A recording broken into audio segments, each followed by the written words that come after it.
So let's face it, most women are not going to naturally have a floodwater response to sexual stimuli. But there are two really surefire ways and techniques that can increase the odds of something spectacular happening each and every time. To understand why, we need to take a closer look at the periurethral glands, also known as the Skene's glands, sometimes even referred to as the female prostate. These glands sit just behind the pubic bone and wrap around the urethra, and if you reach down in that area just beneath where the pubic hair grows, you'll feel the hard surface of the pubic bone. That bone is connected at the front to the deep fascia of the clitoris, which means that pressing or angling stimulation toward the pubic bone indirectly presses against deep clitoral tissue. On the flip side, the back of that same pubic bone is connected to the periurethral gland, which is why stimulation angled upward during penetration or exploration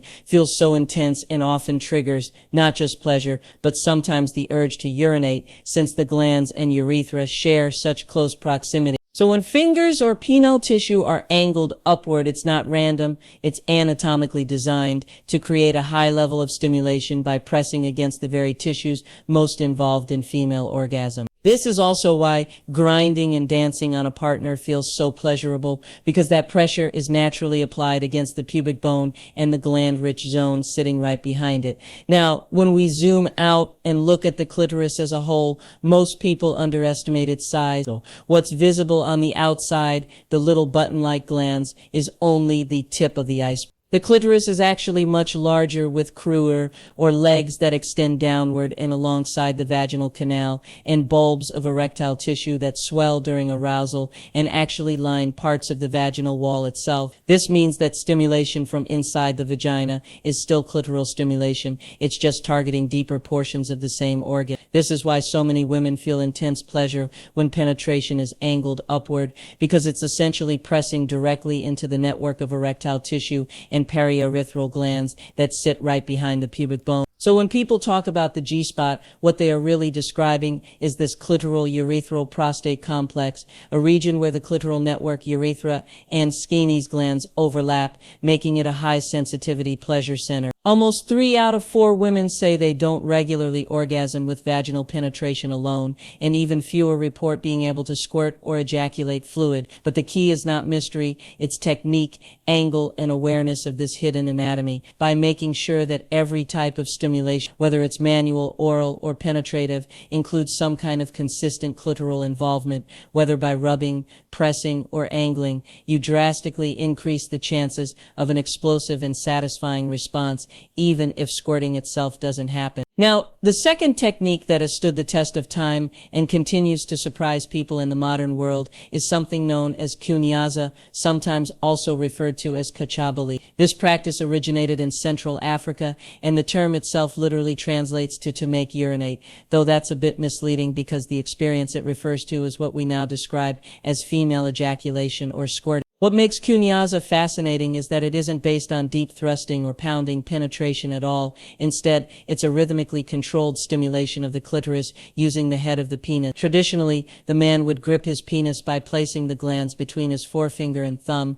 and then use that to tap, flick, and stroke the external clitoral glands and surrounding vulvar tissue in a rhythmic fashion, up, down, side to side, even drawing patterns like zigzags or circle. It's almost like painting with touch, creating repeated, intentional friction on the area of greatest sensitivity, and then occasionally sliding the tip just inside before withdrawing again. The idea is to build waves of arousal and tension externally before any real penetration occurs. Women who experience this describe it as deeply satisfying because it prioritizes the clitoris directly rather than assuming that penetration alone will get the job done. In fact, if you ask most women what their favorite moment during intercourse is, many will say it's that very first instant when penetration begins, when the head of the penis presses against the entrance and the clitoral tissues get compressed and brushed at the same time. Kunyaza takes that fleeting moment and stretches it into an entire technique, deliberately keeping the attention where it matters most. Historically, this caught on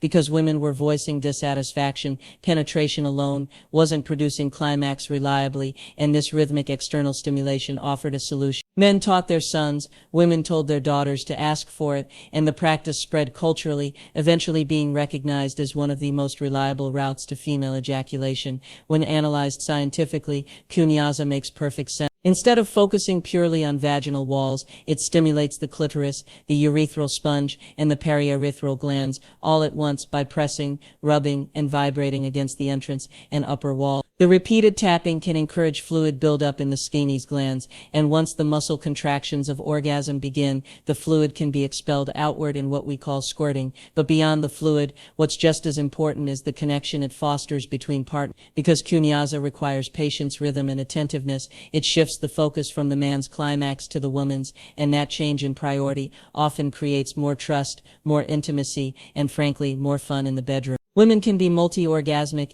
and their arousal cycles are not limited to a single peak like men's often are, so when they're given permission to ride wave after wave of stimulation, the results can be more powerful than either partner expected. And even if ejaculation doesn't occur, the depth and quality of the orgasms are often described as far more intense. That's the beauty of Kunyaza. It is both ancient and modern, both cultural and anatomical, and it provides a roadmap for partners who want to explore beyond just the basics. Now that we've explored anatomy and ancient techniques like Kunyaza, let's talk about the elephant in the room, female ejaculation itself. For centuries, there has been debate among doctors, sex researchers, and even partners about whether squirting is real or simply a myth created by imagination or pornography. Today, we know it is very real, though its exact nature has been studied and contested. Research using ultrasound and chemical analysis has shown that, during squirting, fluid is released from the periurethral glands, often called the Skene's glands. These glands sit along the front wall of the vagina and empty into the urethra, which is why the fluid exits in a way similar to urination. Early skeptics argued that it was nothing more than urine. The deeper analysis has demonstrated that the fluid is chemically distinct. It may contain traces of urea, but it also contains high levels of prostate-specific antigen, PSA, a protein secreted by tissues that are embryologically similar to the male prostate. In other words, just as men have prostates that contribute fluid during ejaculation, women have glands that can do something similar when properly stimulated. The volume of ejaculate can vary widely, sometimes just a few milliliters, other times a gush that soaks the sheet. What matters more than the amount is the experience itself. Women often describe squirting as accompanied by a different type of release than a standard orgasm. It feels less like a sharp peak and more like a flood, a letting go, almost like pressure being released. The muscles contract just as they would in any orgasm, but the addition of fluid creates a sense of total release. Some women feel embarrassed when this happens, worrying that it is dirty or that their partner won't appreciate it. This is where reassurance is so important. If you're the partner, let her know you welcome it, you enjoy it, and you see it as a sign of trust and pleasure. That shift in mindset alone can help her relax enough to experience it more fully. So what does this mean for you in practice? It means that if you want to unlock this level of pleasure, you need to think beyond thrusting and into exploration. Use your hands to stimulate the G-spot with a firm come-here motion while simultaneously adding clitoral stimulation, either with your tongue, fingers, or the base of your penis during penetration. Use rhythmic pressure rather than frantic movements. Remember, this is about building waves, not sprinting to the finish. Combine that with eye contact, verbal encouragement, and changes in position that allow her to angle her pelvis upward, and you suddenly create the conditions where ejaculation becomes possible. Most importantly, don't treat it as a goal to check off. Some women may never squirt, and that's perfectly normal. The real goal is to increase intimacy, connection, and her sense of being fully satisfied. If squirting happens along the way, celebrate it. If not, you still deepen the experience by focusing on her arousal cycle